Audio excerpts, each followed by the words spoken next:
Story 1. The Nightingale Cemetery Incident. During a chilly winter break, I journeyed to Ashford to visit my partner, Lily, and her close-knit family. Her father, Mr. Carter, was known for his adventurous spirit and his love of the night, always seeking out eerie experiences that challenged the ordinary.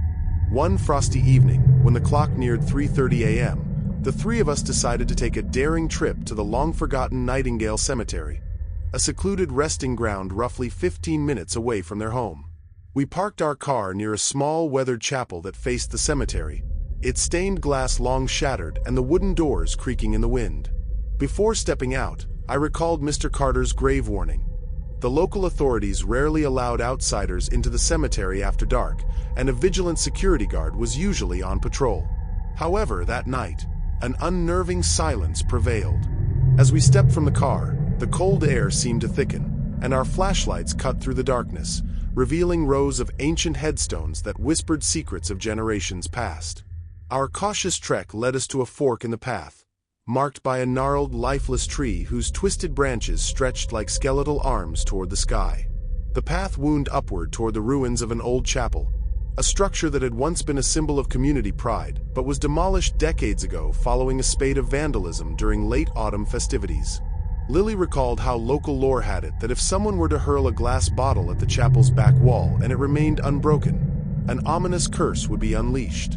We continued our exploration with a mix of trepidation and curiosity. While inspecting the gravestones, we noticed strange scratches etched into the stone surfaces. The marks were too deliberate to have been made by animals, but too erratic to be the work of vandals alone. After about 20 minutes of fruitless searching, we moved to the shadowed area behind the ruins, where a cluster of withered trees stood like silent sentinels. Near a neglected bush, the distant hum of a car engine reminded us of the world beyond our clandestine adventure. In a shared moment of caution, we extinguished our flashlights to avoid attracting attention. It was then that Lily stumbled upon an empty glass bottle lying on the frosty grass, partially hidden by fallen leaves.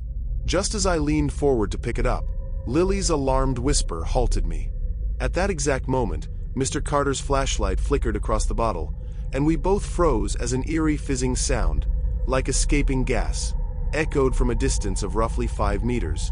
Seconds later, an unidentifiable gargling noise, punctuated by faint clicking sounds, sent chills down our spines.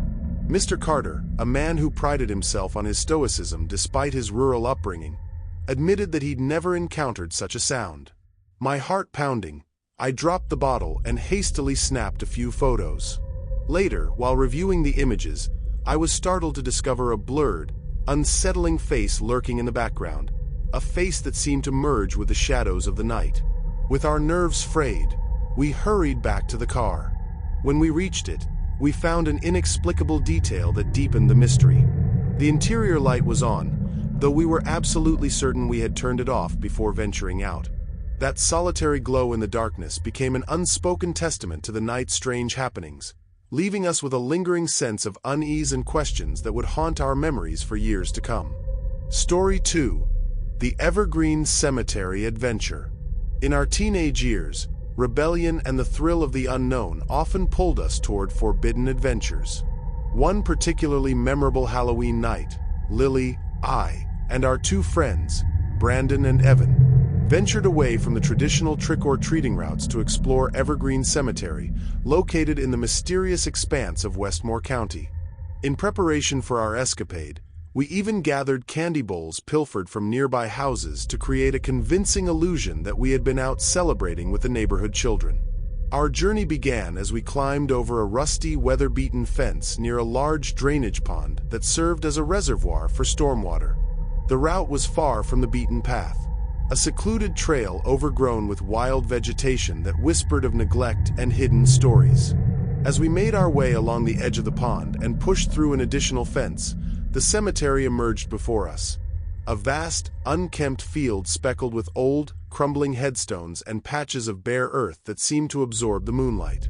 The oppressive silence of the cemetery was broken only by our nervous whispers and the crunch of gravel underfoot. As we roamed the desolate grounds, a palpable sense of isolation wrapped around us. Suddenly, from behind a row of neglected markers, we heard the unmistakable sound of footsteps. We all spun around in alarm, but the darkness offered no immediate answers, only more gravestones standing mute and undisturbed. Just as the initial shock began to wane, a soft yet eerie voice started calling our names. At first, we thought it might be a trick of the wind or perhaps a shared hallucination brought on by our heightened nerves. However, the voice grew more insistent, and soon it became clear that it was addressing each of us individually. The atmosphere grew even more oppressive when the voice singled out Brandon, whose heart was already heavy from personal grief.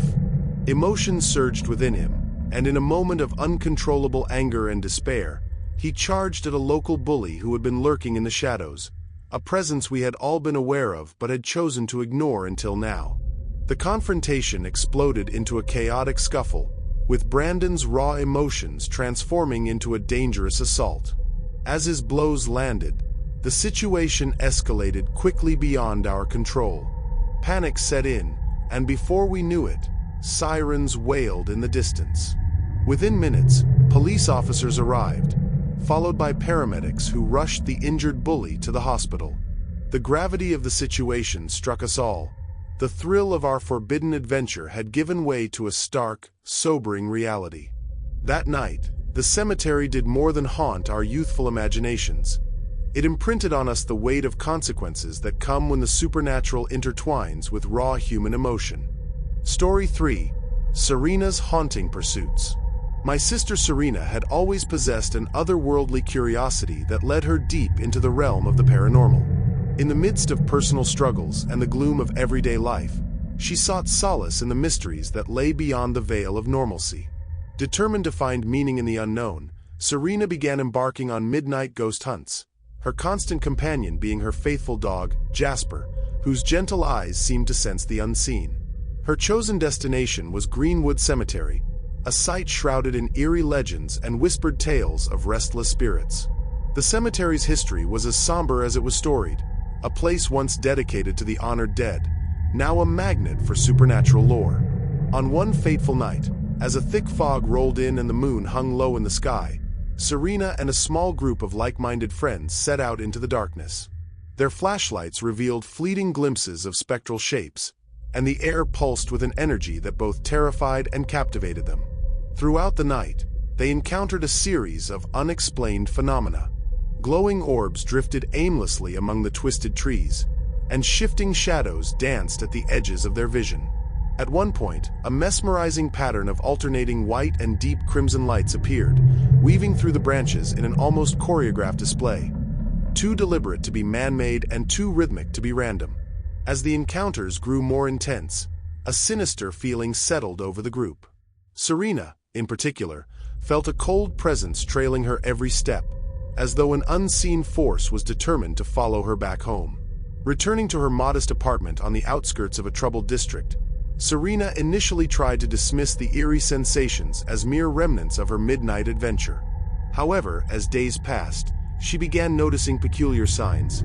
Mysterious scratches appeared in her closet, and inexplicable noises, doors creaking open on their own and soft growling sounds echoing from the basement, became a constant companion. It was as if something had latched onto her spirit that night, feeding off her darkest emotions.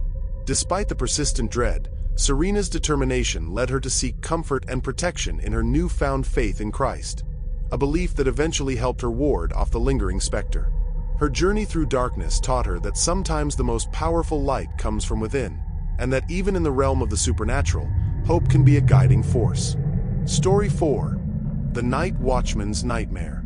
For a brief period, I took on the somber role of a night watchman at the city's oldest cemetery, a hallowed ground steeped in history and haunted by countless untold stories. My shift stretched from dusk until the early hours of dawn, and the job, though necessary, was a constant struggle against the creeping despair of isolation. The cemetery, with its weathered gravestones and time-worn monuments, exuded a timeless melancholy that seemed to seep into my very soul. One particularly cold and moonlit night, exhaustion overcame me, and I succumbed to a brief nap inside the security booth.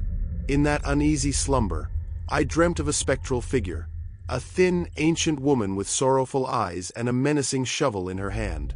The vision was disturbingly vivid, blurring the lines between nightmare and reality.